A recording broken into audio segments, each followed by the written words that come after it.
Hello and welcome to this video and to February's book review. I still haven't quite worked out what I'm doing for these in this new house because there's no like obvious shelves to sit in front of. I do have a TBL shelf up there which I'll do a video on. Maybe that'll be the next Wednesday video for you. So you'll just have to cope with what we've got. February, although it was a good reading month, I enjoyed the books I read mostly.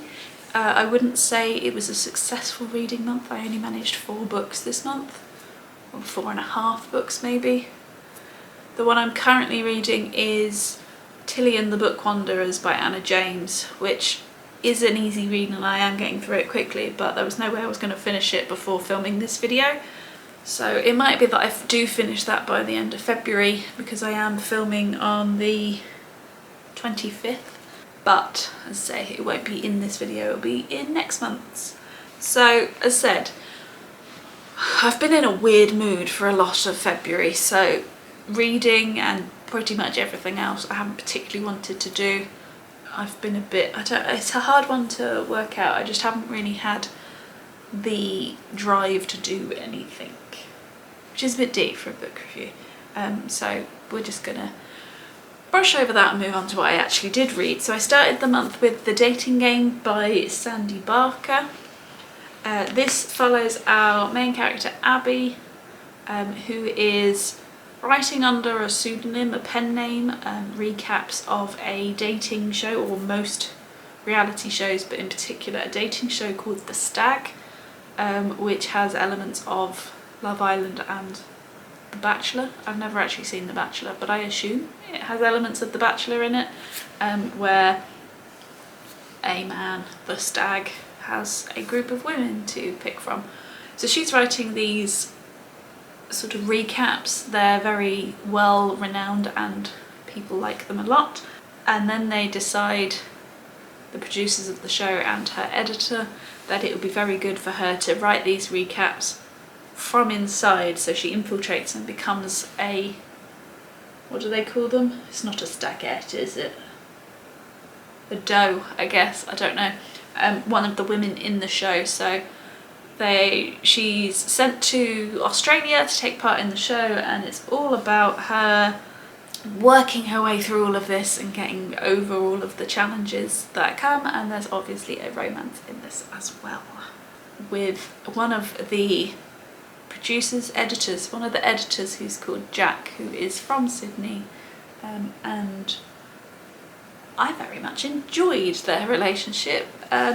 This book isn't the best book ever written, but it is highly enjoyable, and if like me you enjoy reading about reality TV shows and things like that, it's not as good as The Shelf by Helly Acton, but it's up there. I still enjoyed it a lot, and I think it having a reality show setting meant that all of the absurd stuff that does happen in it doesn't feel quite as absurd because it's part of a reality show and that kind of stuff happens anyway. And I did enjoy it being in a Sydney backdrop rather than the UK. It meant that I could relive some of the things that I've done. We're now talking about 10 years ago when me and Pete went to Australia, so that was fun. So I mentioned The Shelf by Helly Acton, and I think one of the downsides of this book is I do think Sandy Barker was just trying to be like other authors. So she was trying to write like Helen Fielding of Bridget Jones, Helly Acton of The Shelf, sort of Jojo Moyes's, what's that series, Me Before You, all of that kind of stuff. There were elements of all of those that you could really see in this book. I didn't really get a sense of Sandy Barker. I just saw all of the other authors that she's tried to take or she's tried to emulate within writing this book, which is not a bad thing, and it certainly didn't mean that I didn't enjoy the book, but it was also a bit like, oh, I know where that came from, I know which book you stole that bit from, oh yeah, I've read the book where you've tried to copy that from. I'm convinced that Sandy Barker must be my age or slightly older, because there were so many references in this to things that would have been popular culture when I was a teenager or in my early 20s, which are so gonna date this book by like really, really quickly. But for me reading it, I quite enjoyed them because I knew exactly what she was talking about and what she was trying to get to. But I do think it might alienate a younger audience, perhaps. The main part of this book is obviously this reality show called The Stag. Our stag in this book was called Daniel, and he's like a posh English boy. I do think they could have done a lot more with his character, although the reality show was the main plot point. Obviously the point of the story was Abby and Jack's relationship, which I did enjoy, but for me more of the enjoyment was around the insights into reality TV and the behind the scenes of reality TV, which I don't know whether it's true. I don't know if Sandy Barker's involved in that world. It didn't appear so from her like acknowledgements at the end or her author's bio, but I don't know. So I would recommend The Dating Game by Sandy Barker, but don't go into it thinking it's going to like blow your socks off. So you'll find that there's a theme in some of the books I read, because I read 2 of them this month. But the first one I read was Get a Life, Chloe Brown by Talia Hibbert. This is the first of the Brown Sisters trilogy. Obviously we're following Chloe in this one. She has a chronic illness and after they put it as a near-death experience, that's a bit questionable, but after a near-death experience she decides that she wants to get out there a bit more and get a life. So she moves out, she writes the list of things she wants to do, and then she ropes in her, they called him the superintendent, but we don't have those in the UK. The guy, the handyman in the flats that she lives in, Red, to help her out, and again, a romance forms from there. I unintentionally read quite a lot of romance in February without meaning to. It's, you know, Valentine's Day and all of that. I didn't mean to do that, it's just what I gravitated towards, I guess. So I've touched on it. There were some issues for me. I did really enjoy this book. I gave it 4.5 stars, but the reason I couldn't give it that 5 stars is because the setting was really ambiguous. They kept saying it's in Nottingham, but so much of it felt American to me. Some of the things that she was talking about, such as Red being a superintendent, I think that was the word, which we don't have in the UK.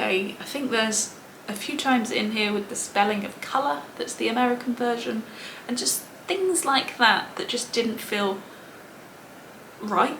And again, I think Talia Hibbert is actually a British-born British author, so a lot of that confused me. And this does rely a little bit on the miscommunication trope, which I don't particularly like. I just shout at them and say have a conversation. So the third act breakup wasn't for my liking, and I think it went on for a smidge too long. But that doesn't mean I didn't enjoy the book. I really did.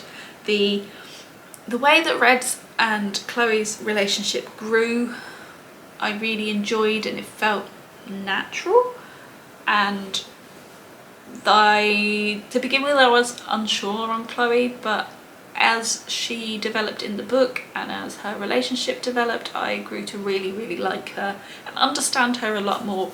And why she acts the way she does due to her chronic illness and things like that. Very much enjoyed it.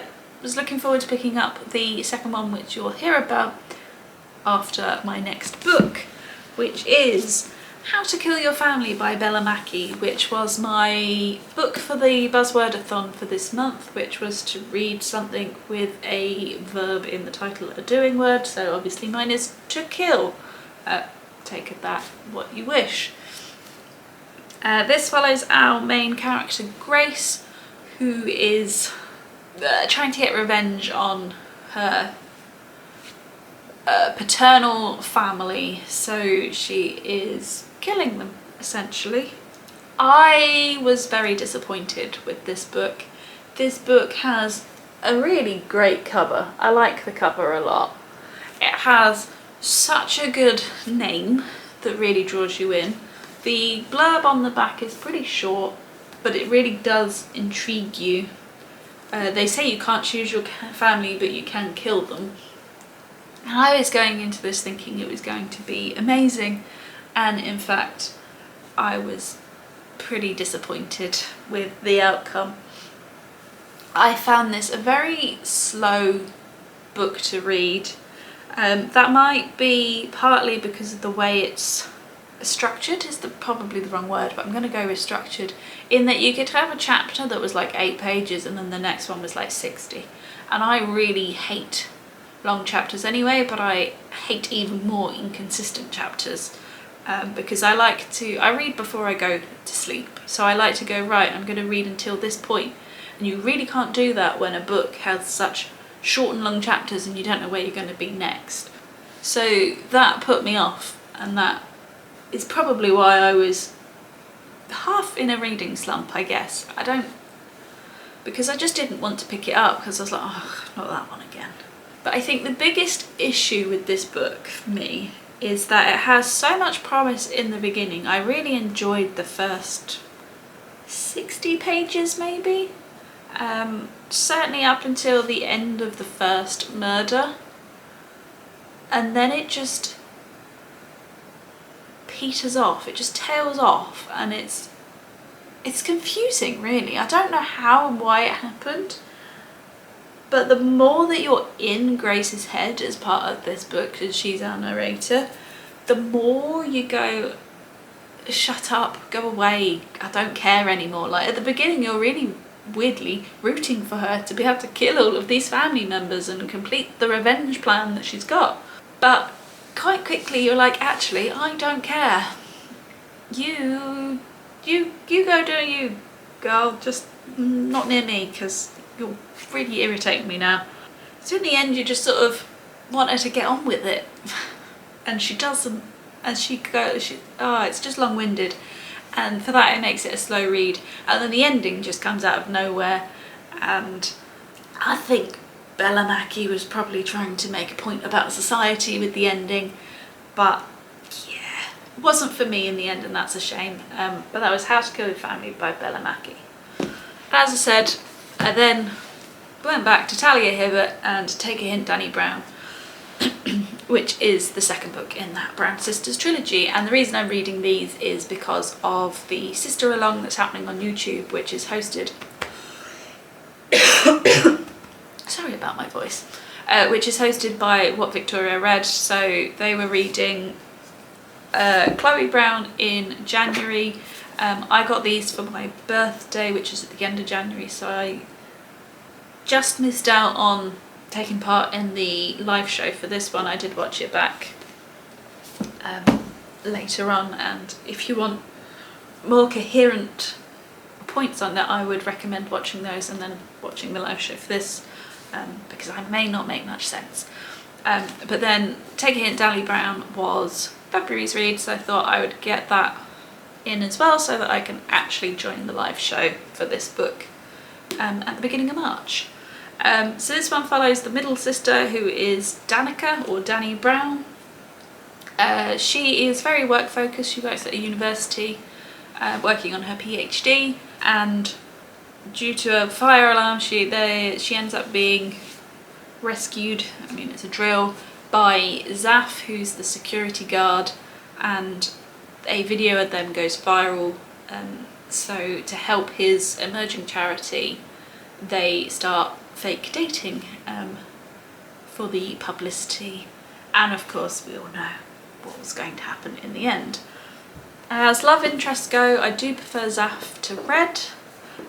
I don't really know why. I think it's just because he is so, or he's worked on it. He's got a lot of issues, but he feels so secure in his emotions and what he feels and how he shares things and all of that kind of thing, I guess. And just the way that him and Dani talk to each other and joke with each other, and I hate the word, but banter with each other, just feels very refreshing, and it's the kind of thing I would do. I'm quite sarcastic, as is Dani. As you know, one of my criticisms of Chloe Brown was the third act breakup. I much preferred this one. It was shorter, there was no miscommunication. It feels more like something that could happen. I'm sure there are people that don't talk to each other, but I just don't get miscommunication tropes, I guess. Whereas this one felt more like something that could happen. Similar things from Chloe Brown that I disliked were in this one, so a lot of those Americanisms. So right at the beginning, within the first couple of pages, Dani's talking about getting tenure, which is not something that happens in UK universities as far as I'm aware. I mean, I work in one, but as far as I'm aware, we don't do tenure. And there's a few other bits, again, that don't fit with the setting that we're supposedly in. And I missed the dynamic of the sisters in this one. There wasn't as much of it, and as much as I enjoyed Dani and Zaf, I did miss having that sister bond in there, and you got quite a lot of that in Chloe Brown. So it's quite hard for me to work out which of these was my favourite, and they both got 4.5 stars. I sort of want to smoosh them together, and then you would have got almost the perfect book, because obviously you would have still had those Americanisms. One thing that I didn't say with Chloe, but it's also the same in Dani, is that there is some spicy scenes, but they are written in a way that they're not awkward and they feel pretty natural and that could occur kind of thing, which I like. I don't like it when it is sort of springs up on you and you're not expecting it, and it's like 0 to 100 and you're like, how the hell did those characters get there? So that pleased me as well. So there you go. Those are the 4 books that I have read in February. As I say, there may be one more, but I'll share that with you in March. I think I've still managed to ramble on for a long time about them anyway, so it's a good job there wasn't a 5th. But if you've enjoyed this video, please give it a thumbs up. If you haven't already, please go ahead and subscribe. As I say, I will share my physical TBR with you in the next Wednesday video, I think. And obviously I will be continuing to read, so we'll see what next month holds, etc, etc. So on that note, thank you for watching, and I'll see you in the next one. Bye!